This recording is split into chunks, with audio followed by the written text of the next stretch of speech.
우리끼리 이야기를 나누면서 깨달은 게 있어요.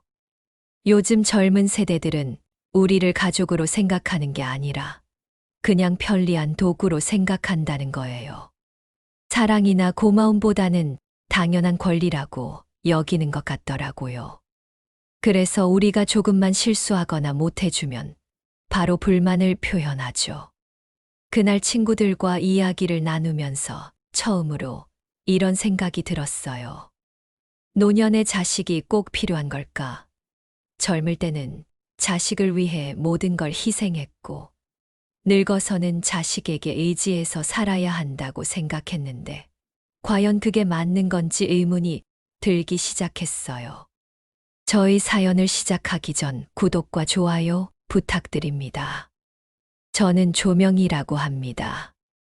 올해 67세가 되었고요. 수학 교사로 평생을 일하다가 은퇴한 지 벌써 7년이 흘렀네요. 오늘 이렇게 라디오에 사연을 보내게 된 건 요즘 제 마음이 너무 복잡해서예요. 아마 비슷한 나이의 청취자분들이라면 공감하실 만한 이야기일 거라고 생각해요. 7년 전 남편을 먼저 보내고 나서 저는 혼자가 되었어요. 처음엔 정말 막막하고 외로웠죠. 그런데 다행히 아들이 결혼을 하면서 손주를 낳아줬거든요. 처음 손주를 안았을 때 그 기쁨이란 정말 다시 살 이유를 찾은 것 같았어요. 그래서 자연스럽게 아들네 집에서 함께 살게 되었죠. 손주를 돌봐주고 며느리도 도와주고 그렇게 하면 가족이 화목하게 지낼 수 있을 거라고 생각했어요. 그런데 말이죠. 시간이 지날수록 뭔가 이상하다는 걸 느끼기 시작했어요. 처음엔 어머니 정말 고맙습니다라며 고마워하던 며느리의 말투가 점점 바뀌더라고요. 아이가 우네요. 기저귀 갈아주세요. 밥 좀 먹여주세요. 하는 식으로요. 마치 제가 가족이 아니라 돈을 받고 일하는 도우미 같은 느낌이었어요. 그래도 처음엔 참았어요. 젊은 부부들이 육아로 힘들 텐데 내가 도와주는 게 당연하다고 생각했거든요. 특히 며느리가 직장을 다니니까 더욱 그랬죠. 새벽부터 밤늦게까지 손주를 돌보는 게 제 일상이 되었어요. 아이가 밤에 울면 저부터 찾고 아플 때도 저부터 찾고요. 그런데 정작 아이가 할머니보다 엄마를 더 찾으면 며느리는 은근히 기분 좋아하더라고요. 정말 결정적인 사건이 있었어요. 며칠 전의 일인데 제가 먹으려고 라면을 끓였어요.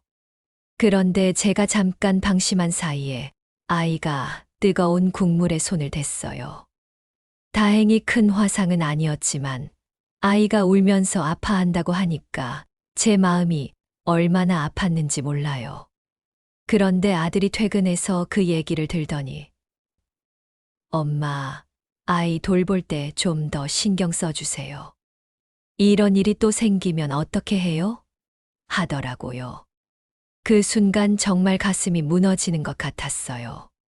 내가 이 아이를 얼마나 사랑하는데, 내가 이 집을 위해서 얼마나 희생하고 있는데, 고마워하기는커녕 이런 식으로 나무라다니요.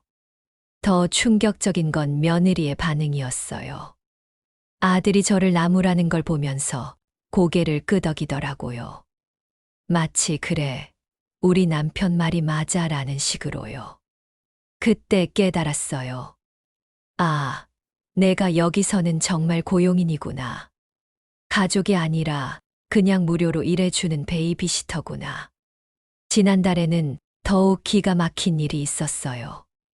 아들네가 일본 여행을 간다고 하면서 저한테도 같이 가자고 하더라고요. 처음엔 정말 기뻤어요. 가족들과 함께 여행을 간다니 얼마나 감사한 일인가 싶었죠. 그런데 막상 가보니까 제 역할은 여행을 즐기는 게 아니라 아이들 돌보는 거였어요. 아들과 며느리는 둘이서 자유롭게 쇼핑도 하고 맛있는 것도 먹고 사진도 찍고 하는데 저는 계속 손주들을 봐야 했어요. 어머니, 잠깐만 아이들 좀 봐주세요 라고 하면서 몇 시간씩 사라지는 거예요. 호텔에서도 아이들이 잠들 때까지 저 혼자 돌봐야 했고요. 그때 정말 화가 났어요. 이게 가족 여행인가 아니면 베이비시터를 데리고 온 여행인가 싶더라고요. 여행에서 돌아온 후로는 더 이상 참을 수가 없었어요.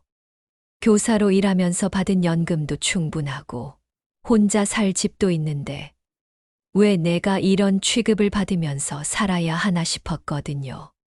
그래서 오랜만에 옛날 동료, 선생님들과 만나서 이야기를 해봤어요.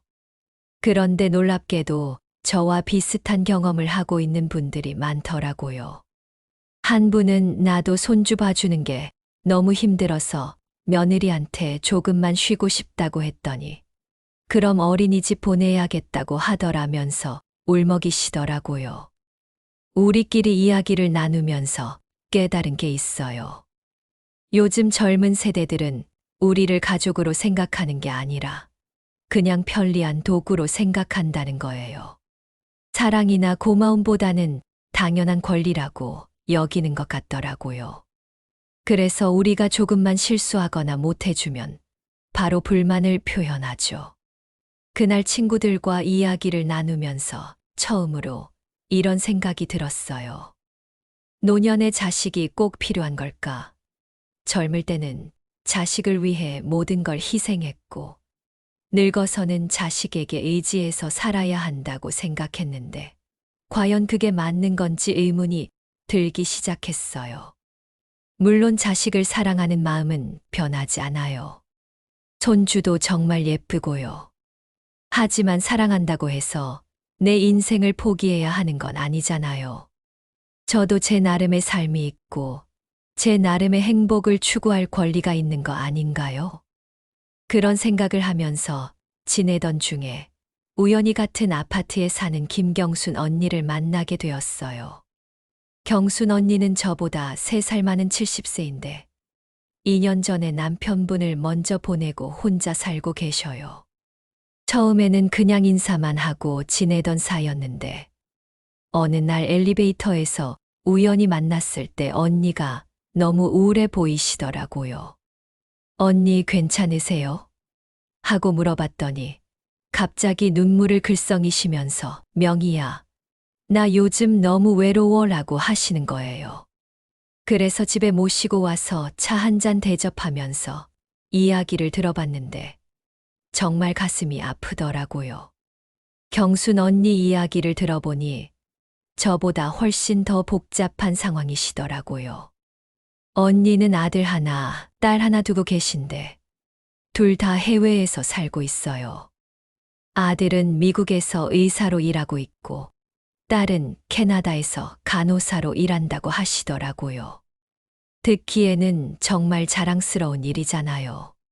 자식들이 모두 성공해서 해외에서 전문직으로 일하고 있다니.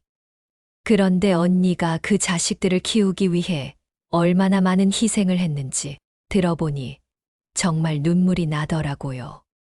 남편분이 살아계실 때부터 시부모님을 10년 동안 극진히 모셨다고 해요. 치매에 걸린 시어머니를 밤낮으로 돌보면서도 자식들 교육비 마련하느라 파트타임으로 청소 일까지 했다고 하시더라고요. 명희야, 그때는 정말 힘들었어. 정말 하루도 쉰 적이 없었어. 그러면서 언니가 하신 말씀이 정말 인상 깊었어요. 그래도 그때는 희망이 있었어. 아이들이 열심히 공부해서 좋은 대학 가고 좋은 직업 갖고 그러면 나중에 내가 늙었을 때 의지할 수 있을 거라고 생각했거든. 그게 나를 버티게 해주는 힘이었어. 그런데 막상 자식들이 다 성공해서 해외로 나가버리니까 언니는 완전히 혼자가 되어버린 거예요. 남편분마저 갑작스럽게 심장마비로 돌아가시고 나서는 정말 세상에 혼자 남겨진 기분이라고 하시더라고요. 처음에는 미국에 있는 아들한테 가서 살까 생각도 해봤어. 아들도 엄마, 이쪽으로 오세요라고 하더라고. 그래서 작년에 한 달 정도 가서 살아봤는데, 가보니까 완전히 다른 세상이더라. 언어도 안 통하고, 문화도 다르고, 무엇보다 아들네 가족들이 바쁘게 살고 있는데, 내가 끼어들어가기가 어색했어. 더 안타까운 건 언니가 미국에서 지내는 동안 정말 할 일이 없었다는 거예요. 아들은 병원에서 바쁘게 일하고, 며느리도 직장을 다니고, 손주들은 학교 가고, 언니 혼자 집에 덩그러니 앉아서 한국 드라마나 보면서 시간을 보내야 했다고 해요. 그때 깨달았어. 아, 내가 설 자리는 여기가 아니구나. 아무리 자식이 잘 됐어도 내 인생은 내가 살아야 하는 거구나. 언니가 그렇게 말씀하시면서 다시 한국으로 돌아오셨다고 하더라고요. 그런데 한국에 돌아와서도 쉽지 않으시더라고요. 갑자기 혼자 사는 생활에 적응하기가 힘드신 거예요. 특히 아플 때가 가장 힘들다고 하시더라고요. 얼마 전에 갑자기 어지러워서 쓰러질 뻔한 적이 있었어. 그런데 병원에 혼자 가기가 무섭더라고. 검사 결과 듣는 것도 혼자 들어야 하고, 약 처방받는 것도 혼자 해야 하고. 그럴 때마다 옆에 자식이라도 있으면 좋겠다 싶어. 언니 이야기를 들으면서 정말 마음이 복잡했어요.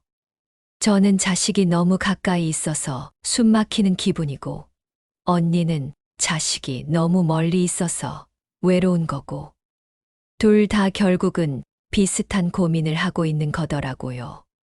그러면서 언니가 하신 말씀이 정말 와 닿았어요. 명희야, 우리가 젊을 때는 자식을 위해 사느라 바빴잖아. 그런데 이제 노년이 되니까 자식 없이는 못 살 거라고 생각하게 되더라. 근데 곰곰 생각해 보니까 그게 꼭 맞는 건 아닌 것 같아. 자식이 있어도 외롭고 자식이 없어도 외로운 건 마찬가지더라고. 언니는 요즘 혼자만의 생활에 조금씩 적응해 가고 계시더라고요. 아침에 일어나서 혼자 산책도 하고, 도서관에도 가고, 문화센터 프로그램도 참여하고 계신다고 해요. 처음에는 모든 게 어색했는데, 시간이 지나니까 나름 괜찮다고 하시더라고요. 물론 가끔은 외롭지. 특히 저녁 때 혼자 밥 먹을 때나 아플 때는 정말 서럽기도 하고. 그래도 이제는 내 마음대로 살 수 있어서 좋기도 해. 아무한테 눈치 보지 않고 내가 하고 싶은 대로 하루를 보낼 수 있잖아. 언니와 이야기를 나누고 나서 집에 돌아와서 정말 많은 생각을 했어요. 그리고 이상한 건 제가 지금까지 당연하다고 생각했던 것들이 정말 당연한 건지 의문이 들기 시작했어요. 왜 노년이 되면 반드시 자식에게 의지해야 한다고 생각하는 걸까요? 왜 손주를 돌보는 게 할머니의 당연한 의무라고 생각하는 걸까요?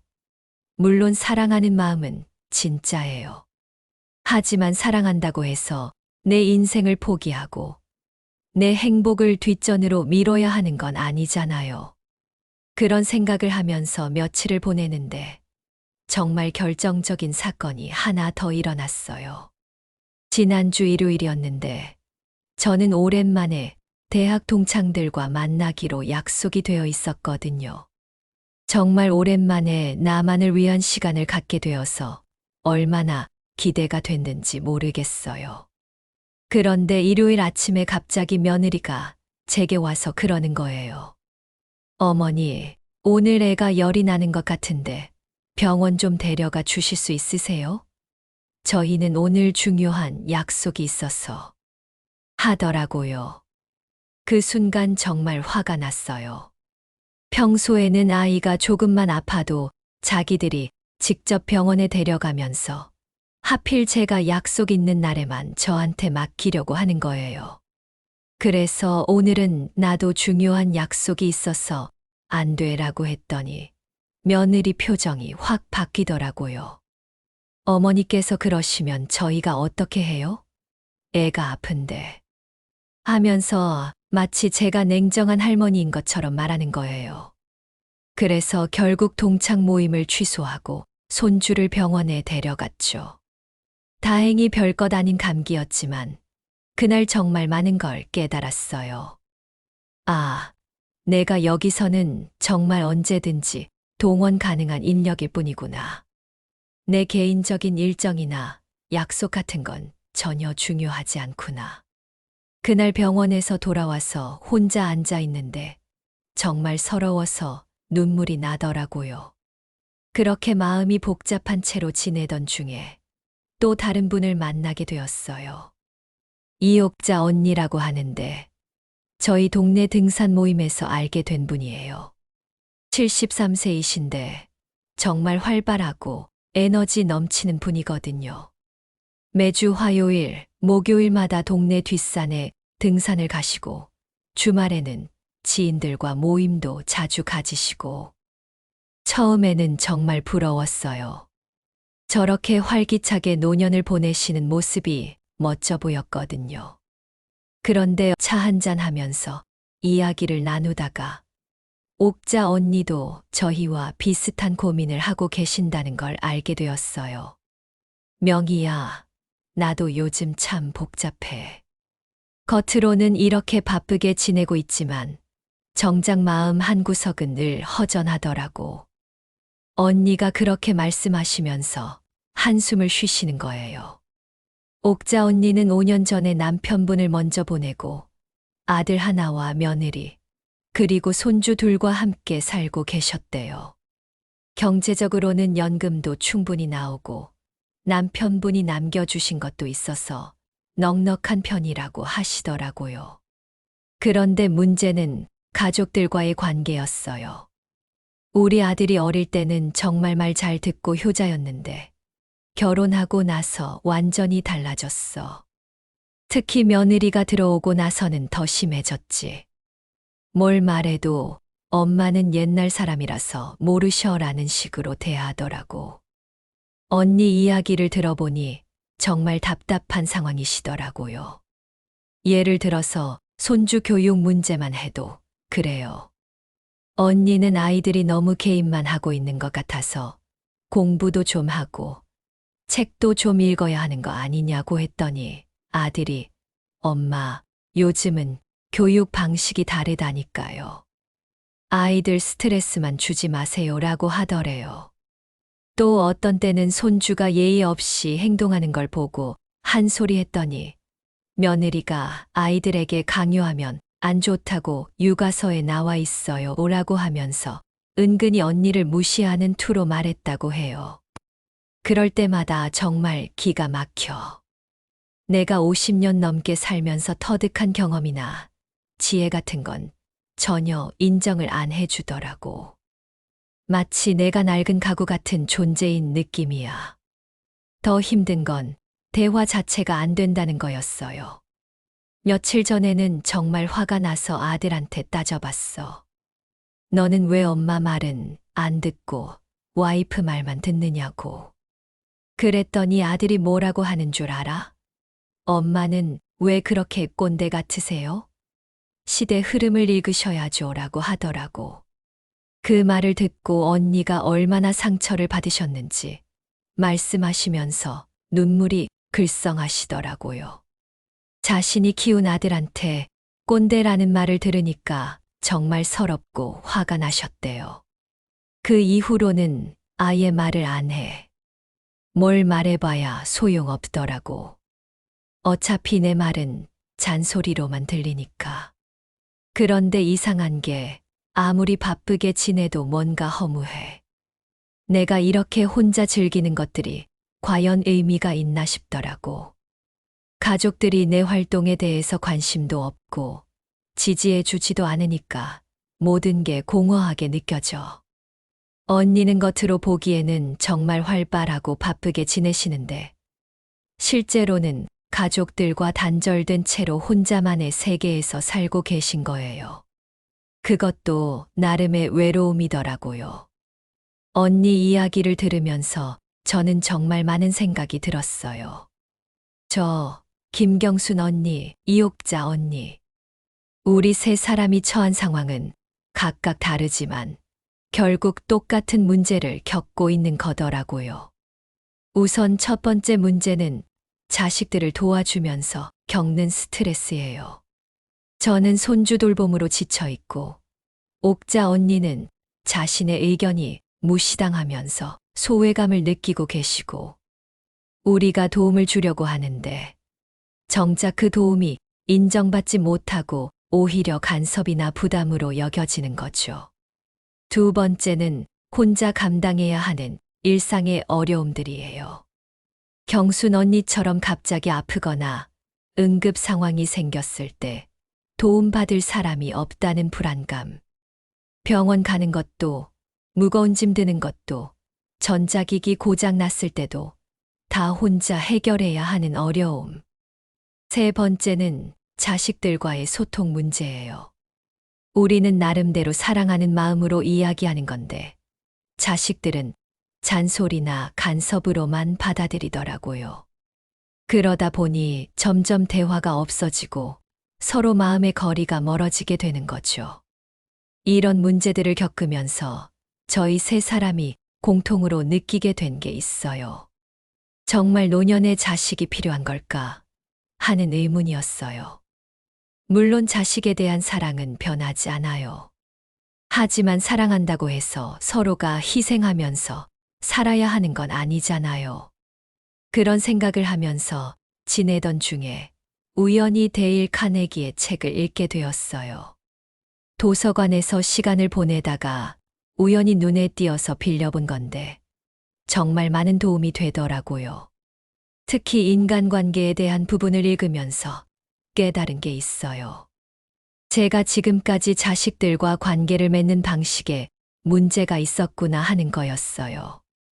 저는 늘 제 방식이 옳다고 생각하고 자식들이 제 말을 들어야 한다고 생각했거든요. 그런데 책을 읽어보니까 상대방의 입장에서 생각해보고 상대방의 의견도 들어보고 서로 존중하는 관계를 만들어가는 게 중요하다는 걸 알게 되었어요. 제가 옳다고 생각하는 것도 상대방 입장에서는 전혀 다르게 받아들여질 수 있다는 것도요. 그래서 요즘에는 매일 저녁마다 하루를 돌이켜보는 시간을 갖고 있어요. 오늘 내가 잘한 일은 뭘까? 오늘 실수한 게 있다면 뭘까? 더 나은 대화 방법은 없을까? 이런 질문들을 스스로에게 해보면서 반성하는 시간을 갖는 거죠. 처음에는 별로 재미없고 어색했는데 시간이 지나니까 정말 도움이 되더라고요. 제 자신을 객관적으로 바라보게 되고 실수를 반복하지 않게 되고 무엇보다 마음이 한결 편해지는 걸 느꼈어요. 그리고 무엇보다 중요한 깨달음이 하나 있었어요. 내가 행복해야 다른 사람도 행복하게 해줄 수 있다는 거였어요. 제가 자식들 때문에 스트레스 받고 불행해하면서 살면 결국 자식들에게도 부담이 되고 짐이 되는 거더라고요. 그래서 이제는 조금 다른 방식으로 접근해 보려고 해요. 자식들에게 무조건 맞춰주는 것도 무조건 제 뜻대로 하라고 강요하는 것도 아니고 서로 적당한 거리를 두면서 존중하는 관계를 만들어 보려고요. 그렇게 마음 공부를 시작하면서 조금씩 변화를 느끼고 있던 중에 정말 특별한 분을 만나게 되었어요. 장원순이라고 하시는 분이신데 올해 80세이신 분이에요. 우연히 평생교육원에서 열린 그림 전시회에 갔다가 알게 되었는데 할머니가 화가로 참여하고 계셨거든요. 처음 뵀을 때 정말 깜짝 놀랐어요. 80세라고는 믿어지지 않을 정도로 활기차고 밝으시더라고요. 할머니는 3년 전에 남편분을 먼저 보내고 나서 정말 놀라운 선택을 하셨어요. 수도권에 있던 집을 정리해서 전북의 작은 시골 마을로 내려가신 거예요. 처음 들었을 때는 80세에 혼자서 시골로? 하고 정말 놀랐거든요. 원순 할머니 무서우시지 않았어요? 혼자서 낯선 곳으로 가시다니. 하고 물어봤더니 할머니가 웃으시면서 이렇게 말씀하시더라고요. 명희 씨, 무서워할 게 뭐가 있겠어요? 어차피 혼자 사는 건 마찬가지인데. 그럼 제가 좋아하는 곳에서 제 마음대로 살면 되는 거 아니겠어요? 할머니는 시골로 내려가서 정말 새로운 인생을 시작하셨더라고요. 마을에 있는 복지관에서 미술 수업을 듣기 시작하신 거예요. 평생 그림이라고는 그려본 적 없으신데 80세에 처음으로 붓을 잡으셨다고 해요. 처음에는 정말 어색했지요. 나이 든 할머니가 무슨 그림이냐고 생각하기도 했고요. 그런데 막상 해보니까 이렇게 재미있을 줄 몰랐어요. 하얀 도화지에 제가 보고 느끼는 것들을 표현한다는 게 이렇게 즐거운 일인 줄 몰랐더라고요. 할머니 이야기를 들으면서 정말 감동받았어요. 할머니는 지금 일주일에 3번씩 미술 수업을 들으시고 집에서도 혼자 그림을 그리신다고 해요. 풍경화도 그리시고 정물화도 그리시고 가끔은 추상화도 시도해 보신다고 하더라고요. 그림을 그리고 있으면 시간 가는 줄 몰라요. 아침에 붓을 들었다가 저녁이 된 적도 있어요. 그리고 뭔가 작품이 완성되면 정말 뿌듯해요. 제가 이런 걸 만들어낼 수 있구나 하는 성취감이 들더라고요. 더 놀라운 건 할머니가 그림을 그리시면서 마을 사람들과도 새로운 관계를 맺으셨다는 거예요. 미술 수업에서 만난 동년배 분들과도 친해지셨고, 가끔은 젊은 사람들한테 그림을 가르쳐 달라고 부탁받기도 하신다고 해요. 얼마 전에는 마을 축제에서 제 그림을 전시하기도 했어요. 사람들이 할머니 그림 정말 잘 그리시네요 라고 칭찬해 주니까 얼마나 기분이 좋던지요. 80평생 살면서 이런 칭찬 처음 들어봤어요. 할머니 말씀을 들으면서 정말 부러웠어요. 저는 손주 돌보느라, 자식들 눈치 보느라 하루하루를 보내고 있는데 할머니는 정말 자신만의 행복을 찾아서 살고 계시더라고요. 그런데 할머니가 하신 말씀 중에 정말 중요한 포인트가 있었어요. 명희 씨, 제가 이렇게 행복하게 살 수 있는 건 자식한테 기대를 안 하기 때문이에요. 할머니도 아들이 한 분 계시는데 서울에서 직장을 다니고 계신다고 해요. 할머니가 시골로 내려간다고 했을 때 처음에는 반대를 많이 하셨다고 하더라고요. 아들이 그러더라고요. 엄마, 그렇게 멀리 가시면 무슨 일 생기면 어떻게 해요? 서울에 계시면서 저희 가까이 계세요라고요. 그런데 제가 딱 잘라서 말했어요. 너는 너 인생 살고 나는 내 인생 산다. 서로 간섭하지 말자고요. 처음에는 아들분이 많이 걱정하셨다고 해요. 80세 노인이 혼자서 시골에 가서 사는 게 위험하다고 생각하신 거죠. 그런데 할머니가 몇 달 살아보시더니 오히려 더 건강해지고 활기차져서 이제는 아들분도 안심하신다고 하더라고요. 지금은 한 달에 한 번 정도 아들이 내려와요. 그것도 제가 부르면 오는 거고 평소에는 서로 간섭 안 해요. 가끔 안부 전화 정도만 하고요. 그게 훨씬 편해요. 할머니가 강조하신 게 있어요. 자식과의 관계에서 가장 중요한 건 적당한 거리라는 거였어요. 너무 가까우면 서로 부담스럽고 너무 멀면 서운하고 그 중간 지점을 찾는 게 중요하다고 하시더라고요. 자식들은 자식들 나름대로 바쁘게 살고 있어요. 그런데 우리가 자꾸 끼어들려고 하면 서로 힘들어져요.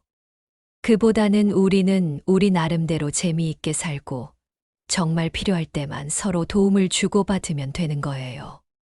할머니는 병원 갈 때나 정말 중요한 일이 있을 때만 아들분한테 연락하신다고 해요. 그 외에는 혼자서 다 해결하시고 오히려 자식분이 엄마 괜찮으세요? 하고 걱정할 정도로 독립적으로 사신다고 하더라고요. 그런데 이상한 게 이렇게 살다 보니까 아들과의 관계가 오히려 더 좋아졌어요. 예전에는 맨날 이것저것 간섭하고 참견하니까 아들이 귀찮아했는데 지금은 가끔 만날 때마다 반가워해요. 엄마 정말 멋지게 사시네요 라고 말하기도 하고요. 할머니 이야기를 들으면서 정말 많은 깨달음을 얻었어요. 저는 지금까지 자식에게 필요한 존재가 되려고, 도움이 되는 존재가 되려고 노력했는데, 그게 오히려 서로에게 부담이 되고 있었던 거더라고요. 할머니는 또 이런 말씀도 하셨어요. 명희 씨, 우리 나이에는 새로운 걸 배우는 게 정말 중요해요. 그래야 하루하루가 지루하지 않고 살아있다는 느낌이 들어요. 할머니처럼 그림을 배우는 것도 좋고, 다른 취미를 찾는 것도 좋다고 하시더라고요. 중요한 건 자식들이나 다른 사람을 위해서 하는 게 아니라 순전히 자신의 즐거움을 위해서 하는 거라고요. 처음에는 제 나이에 무슨 그림이야 라고 생각했는데 막상 해보니까 나이는 숫자일 뿐이더라고요.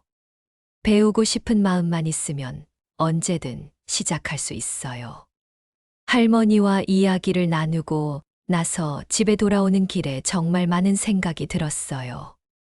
저도 할머니처럼 살 수 있을까? 자식들에게 의존하지 않고 내 힘으로 내 인생을 꾸려 나갈 수 있을까? 물론 쉽지 않을 거라는 걸 알아요. 지금까지 살아온 방식을 바꾼다는 게 얼마나 어려운 일인지도 알고요. 하지만 할머니를 보면서 확신이 들었어요. 노년이라고 해서 포기할 필요는 없구나. 오히려 이제부터가 진짜 내 인생의 시작일 수도 있겠구나. 그날 밤 혼자 앉아서 곰곰 생각해 봤어요. 내가 정말 원하는 삶은 뭘까? 자식들을 위해서, 손주들을 위해서 희생하는 삶, 아니면 나 자신을 위한 삶? 답은 의외로 간단했어요. 물론 자식들을 사랑하고 손주들도 사랑해요. 하지만 그것과 내 인생을 포기하는 건 별개의 문제더라고요. 사랑한다고 해서 내 모든 걸 희생할 필요는 없는 거죠. 그래서 결심했어요. 이제부터는 조금 다르게 살아보자고. 자식들과는 적당한 거리를 두면서 서로 존중하는 관계를 만들어 보자고. 그리고 나만의 새로운 시작을 해보자고요. 물론 처음에는 막막했어요. 67년을 살아오면서 지금까지와 완전히 다른 방식으로 산다는 게 쉬운 일이 아니더라고요. 우선 첫 번째로 시작한 건 데일 카네기 책에서 배운 대로 매일 저녁 자기 성찰하는 시간을 갖는 거였어요. 처음에는 정말 어색했어요. 하루 종일 있었던 일들을 돌이켜보면서 오늘 내가 잘한 일은 뭘까? 실수한 게 있다면 뭘까? 더 나은 방법은 없었을까? 이런 질문들을 스스로에게 해보는 거였거든요. 처음 일주일 정도는 솔직히 별로 재미가 없었어요. 그냥 형식적으로 하는 것 같고 뭔가 의미가 있나 싶기도 하고요. 그런데 조금씩 시간이 지나니까 달라지기 시작했어요. 제 자신을 좀 더 객관적으로 바라보게 되더라고요. 예를 들어서 며느리가 뭔가 부탁을 할 때 제가 무의식적으로 짜증스러운 표정을 짓고 있었다는 걸 깨달았어요. 입으로는 그래, 알겠어 라고 하면서도 표정이나 말투에서 불만이 드러나고 있었던 거죠. 며느리 입장에서는 도움을 요청했는데 내가 싫어하는 것 같으니까 얼마나 부담스러웠을까 싶더라고요. 그래서 조금씩 바꿔보기 시작했어요. 부탁을 받을 때도 정말 기꺼이 할 수 있는 일인지 한번 생각해보고 힘들면 솔직하게 이야기하고 할 수 있는 일이면 진심으로 웃으면서 해주려고 노력했어요. 그랬더니 신기하게도 며느리와의 관계가 조금씩 개선되기 시작했어요. 두 번째로 시작한 건 새로운 취미 찾기였어요. 장원순 할머니가 그림을 시작하신 것처럼 저도 뭔가 새로운 걸 배워보고 싶었거든요. 그런데 뭘 할지 정하기가 쉽지 않더라고요. 그림은 제가 그림 소질이 전혀 없어서 엄두가 안 났고, 다른 걸 찾아보다가 평생교육원에서 하는 프로그램들을 살펴봤어요. 여러 가지가 있더라고요. 요가, 댄스, 도자기, 서예, 독서 토론, 원예. 그 중에서 제 눈에 들어온 건 원예였어요. 어릴 때부터 꽃이나 식물을 좋아했는데 결혼하고 아이 키우면서 그런 여유가 없었거든요. 이제라도 시작해보면 어떨까 싶어서 신청했어요. 처음 원예 수업에 갔을 때 정말 설렜어요. 오랜만에 저만을 위한 시간이었거든요. 손주 걱정도 안 하고 며느리 눈치도 안 보고 그냥 온전히 제 자신에게 집중할 수 있는 시간이었어요.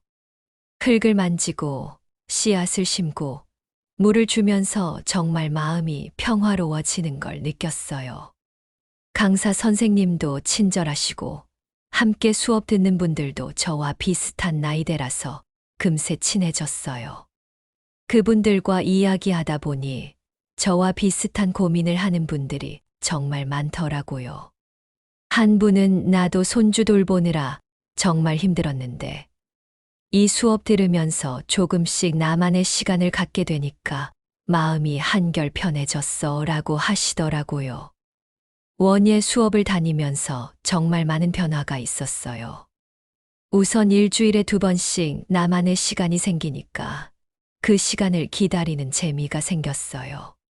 그리고 집에서도 작은 화분들을 키우기 시작했는데 매일 아침 식물들을 보면서 물을 주고 상태를 살피는 게 하루의 즐거움이 되었어요. 무엇보다 좋았던 건 아들과 며느리의 반응이었어요. 처음에는 엄마가 갑자기 왜 이런 걸 하세요? 라고 의아해했는데 제가 화분을 하나둘씩 늘려가면서 집 안이 싱그러워지니까 와, 집이 정말 예뻐졌네요 라고 칭찬해 주더라고요. 그리고 제가 원예 수업에서 배운 이야기들을 신나게 해주니까 며느리가 어머니 정말 재미있게 지내시는 것 같아요 라고 말해주기도 했어요. 그때 느꼈어요. 아, 내가 행복해야 주변 사람들도 즐거워하는구나. 세 번째 변화는 자식들과의 관계 설정이었어요. 장원순 할머니가 말씀하신 적당한 거리를 실천해 보기로 한 거죠. 이게 가장 어려웠어요. 지금까지 손주 돌보는 게 당연하다고 생각하고 살았는데 갑자기 거리 두기를 한다는 게 쉽지 않더라고요. 그래서 점진적으로 접근해 봤어요. 우선 원예 수업 가는 날에는 절대 다른 일정을 잡지 않겠다고 선언했어요. 화요일 오후하고 목요일 오후는 내 시간이니까 미리 말해줘라고 했더니 처음에는 아들이 좀 당황하더라고요. 엄마, 갑자기 왜 그러세요? 애 봐달라고 하면 봐주시면 되는 거 아니에요? 라고 하길래 저도 솔직하게 이야기했어요. 나도 내 인생이 있어. 너희들을 도와주는 것도 좋지만 내가 하고 싶은 것도 해야 하지 않겠니? 처음에는 좀 서먹했어요. 아들도 며느리도 제가 갑자기 변한 게 어색한 것 같더라고요. 그런데 시간이 지나니까 오히려 좋아하더라고요. 제가 스트레스 받지 않고 기분 좋게 지내니까 손주를 봐줄 때도 더 즐겁게 해주게 되었거든요. 특히 며느리가 어느 날 이런 말을 하더라고요. 어머니, 요즘 정말 밝아지신 것 같아요. 예전에는 뭔가 우울해 보이셨는데 지금은 활기가 넘치시네요. 그 말을 듣고 정말 뿌듯했어요. 제가 행복해지니까 주변 사람들도 그걸 느끼는구나 싶어서요. 그리고 또 하나 중요한 변화가 있었어요. 김경순 언니, 이옥자 언니와도 더 자주 만나게 된 거예요. 저희 세 사람이 비슷한 고민을 하고 있다는 걸 알게 된 후로는 정기적으로 만나서 이야기를 나누기 시작했어요. 경순 언니는 제가 원예를 시작한 걸 보고 자극을 받으셨는지 요리 수업을 등록하셨어요. 혼자 사니까 대충 먹게 되는데 이참에 제대로 된 요리를 배워보자고 하시면서요. 그리고 옥자 언니는 마음 공부를 본격적으로 시작하셨어요. 저희 세 사람이 한 달에 한 번씩 만나서 각자의 변화를 이야기하고 서로 격려해주는 시간을 갖고 있어요. 그런 시간이 정말 소중해요. 비슷한 나이에 비슷한 고민을 하는 사람들과 진솔한 대화를 나눌 수 있다는 게 얼마나 위안이 되는지 몰라요. 요즘 제가 가장 중요하게 생각하는 건 균형이에요. 자식들을 도와주는 것과 나 자신의 삶 사이의 균형, 가족에 대한 책임과 개인적인 즐거움 사이의 균형을 찾아가려고 노력하고 있어요. 완벽하지는 않아요. 가끔은 여전히 예전 방식으로 돌아가려는 유혹이 있고, 자식들도 가끔은 예전처럼 저한테 의존하려고 할 때가 있어요. 하지만 그때마다 장원순 할머니의 말씀을 떠올려요. 자식들은 자식들 나름대로 바쁘게 살고 있어요. 우리는 우리 나름대로 재미있게 살고 정말 필요할 때만 서로 도움을 주고받으면 되는 거예요. 이렇게 변화를 시작한 지 벌써 6개월이 지났어요. 돌이켜보면 정말 많은 것들이 달라졌더라고요.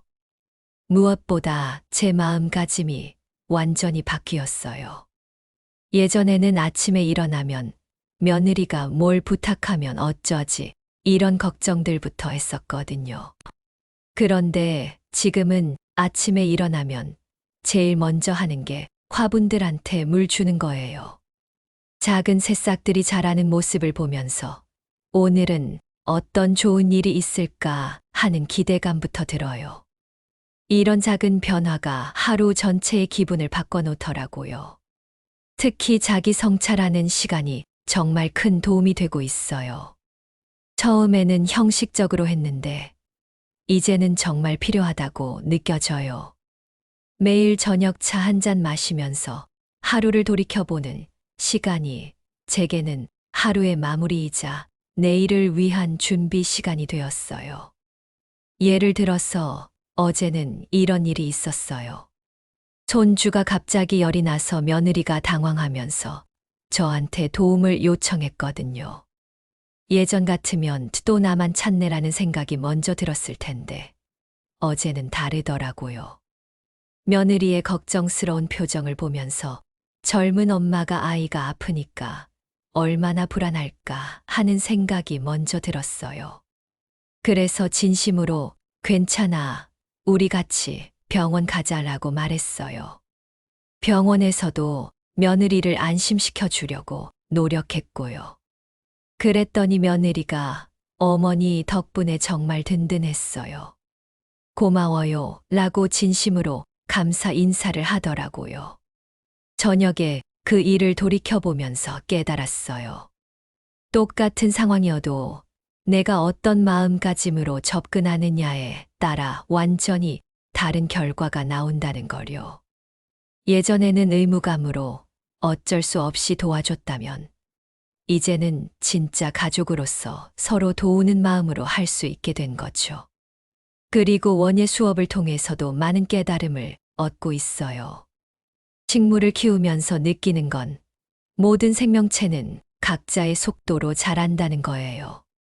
어떤 씨앗은 금방 싹이 트고 어떤 건 한참 후에 트고 또 어떤 건 아예 트지 않기도 해요. 그런데 그게 다 자연스러운 거더라고요. 사람도 마찬가지인 것 같아요. 자식들도 각자의 속도로, 각자의 방식으로 살아가는 거죠. 제가 생각하는 속도나 방식과 다르다고 해서 틀린 게 아니라 그냥 다른 거더라고요. 그걸 인정하고 받아들이니까 마음이 한결 편해졌어요. 지난주에는 정말 의미 있는 경험을 했어요. 원예 수업에서 함께 공부하는 분들과 작은 전시회를 열었거든요. 각자가 기른 화분들을 가져와서 동네 카페에 전시하는 거였어요. 별것 아닌 것 같지만 제게는 정말 특별한 경험이었어요. 사람들이 제가 기른 식물들을 보면서 정말 예쁘게 키우셨네요. 어떻게 이렇게 건강하게 키우셨어요? 하고 칭찬해 주니까 얼마나 뿌듯하던지요. 67년을 살면서 제 손으로 뭔가를 키워서 다른 사람들한테 인정받는 경험은 처음이었어요. 그날 아들네 가족들도 전시회를 보러 왔어요. 손주들이 할머니가 이런 걸 키웠어 하면서 신기해하고 며느리도 어머니 정말 대단하세요. 저는 식물 키우는 게 이렇게 어려운 줄 몰랐어요.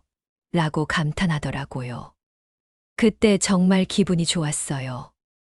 제가 그냥 손주 돌보는 할머니가 아니라 뭔가 특별한 재능을 가진 사람으로 인정받는 느낌이었거든요.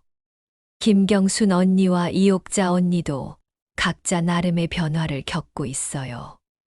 지난번 모임에서 경순 언니가 정말 밝은 표정으로 이야기해 주시더라고요. 요리 수업을 들으면서 새로운 친구들을 많이 사귀셨다고 해요. 명희야, 나 요즘 정말 재미있게 살고 있어. 요리 수업에서 만난 분들이랑 한 달에 한 번씩 집에서 모임도 하고 새로운 요리 레시피도 나누고 혼자 사는 게 이렇게 즐거울 줄 몰랐어. 경순 언니는 특히 요리를 통해서 자존감을 많이 회복하셨더라고요. 혼자 살면서 대충 끼니를 때우던 예전과 달리 이제는 자신을 위해서 정성껏 요리를 해서 드신다고 해요.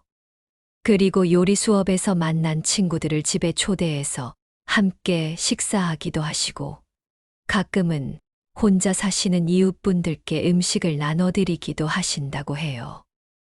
요리 수업에서 만난 분들과 함께하는 식사 시간이 정말 즐거워. 그리고 혼자 사시는 옆집 할머니께 음식 만들어서 가져다 드리면 정말 좋아하시거든. 예전에는 자식들이 멀리 있어서 섭섭했는데 이제는 새로운 인연들과 함께 하니까 외롭지 않아. 옥자 언니도 마음 공부를 통해서 많은 변화가 있으셨어요. 예전에는 아들과 며느리와 말만 하면 싸웠는데 이제는 대화가 가능해졌다고 하시더라고요. 내가 그동안 너무 일방적으로 내 생각만 강요했구나 하는 걸 깨달았어. 아들이나 며느리도 나름의 생각이 있고 나름의 방식이 있는 건데 내가 그걸 인정하지 않았던 거지. 이제는 먼저 들어보려고 노력해. 그러니까 신기하게도 아들도 내 말을 들어주더라고. 저희 세 사람이 공통으로 느끼는 건 노년에 가장 중요한 건 마음의 평화라는 거예요. 자식들과 싸우면서 서로 스트레스 받으면서 사는 것보다는 각자의 삶을 인정하고 존중하면서 적당한 거리를 유지하는 게 훨씬 좋다는 걸 깨달았어요. 그리고 또 하나 중요한 깨달음은 노년에도 충분히 성장할 수 있다는 거예요. 나이가 들었다고 해서 변화를 포기할 필요는 없더라고요. 오히려 이제야 진짜 자신을 위한 시간을 가질 수 있게 된 거죠. 요즘 제가 가장 좋아하는 시간은 아침에 화분들을 돌보는 시간이에요. 조용한 새벽, 아직 온 집안이 잠들어 있을 때 혼자서 식물들과 교감하는 시간이 정말 소중해요. 그 시간에는 아무 생각 없이 그냥 지금 이 순간에만 집중할 수 있거든요. 그리고 원예 수업에서 새로운 것들을 배우는 시간도 정말 즐거워요. 어제는 다육식물 화분 만들기를 배웠는데 제 손으로 예쁜 작품을 만들어내는 그 성취감이란 정말 오랜만에 느끼는 기쁨이었어요. 저녁에 자기 성찰하는 시간도 이제는 하루에서 빼놓을 수 없는 소중한 시간이 되었어요. 이런 작은 변화들이 모여서 제 인생 전체가 달라진 것 같아요. 예전에는 하루하루가 그냥 지나가는 시간이었다면 이제는 매일매일이 의미 있고 소중한 시간이 되었어요. 이렇게 여러 변화를 겪으면서 깨달은 게 있어요. 노년의 삶에서 가장 중요한 건 선택이라는 거였어요.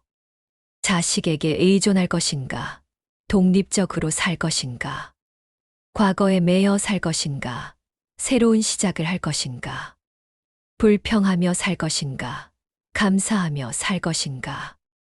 모든 게 결국 제 선택에 달려 있더라고요.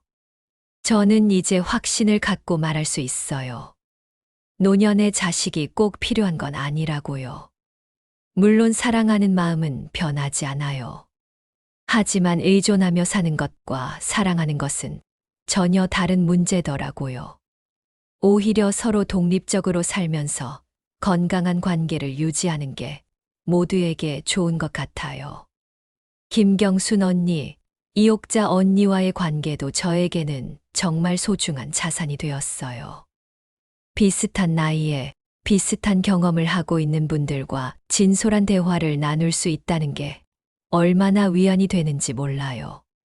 저희끼리는 이제 노년 삼총사라고 부르고 있어요. 지난번 모임에서 옥자 언니가 이런 말씀을 하시더라고요. 우리가 이렇게 변화할 수 있었던 건 서로가 있었기 때문인 것 같아. 혼자였다면 포기했을지도 모르는데 함께 격려하고 응원해 주니까 용기가 생기더라. 정말 맞는 말이에요. 변화라는 게 혼자서는 쉽지 않거든요. 특히 우리 나이에는 더욱 그렇고요. 하지만 비슷한 고민을 하는 사람들과 함께라면 충분히 가능하다는 걸 경험했어요. 요즘 저희 세 사람은 새로운 계획을 세우고 있어요. 내년에는 작은 여행도 함께 가보자고 하고 있거든요.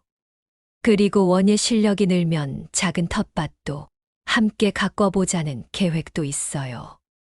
옥자 언니가 우리가 기른 채소로 경순 언니가 요리해주면 얼마나 좋겠어 라고 하시니까 경순 언니도 그럼 나는 더 열심히 요리 공부해야겠네 라고 하시고요. 이런 계획들을 세우면서 느끼는 건 노년이라고 해서 꿈이 없을 이유는 없다는 거예요. 오히려 이제야 진짜 제가 하고 싶었던 것들을 할 수 있는 시간이 생긴 거죠. 마지막으로 청취자 여러분께 꼭 전하고 싶은 말씀이 있어요. 특히 저와 비슷한 상황에 계신 분들께요. 나이가 들었다고 해서 변화를 포기하지 마세요. 저도 67세에 처음으로 원예를 시작했고 장원순 할머니는 80세에 그림을 시작하셨어요. 시작하기에 늦은 나이는 없더라고요. 청취자 여러분도 용기를 내서 작은 변화부터 시작해보세요. 새로운 취미를 찾아보거나 매일 자기 성찰하는 시간을 가져보거나 비슷한 고민을 하는 사람들과 만나보거나 그런 작은 시작들이 모여서 인생을 완전히 바꿀 수 있어요. 노년, 이제 시작입니다. 진짜 내 인생은 지금부터예요. 마지막으로 구독과 좋아요 눌러주세요. 감사합니다.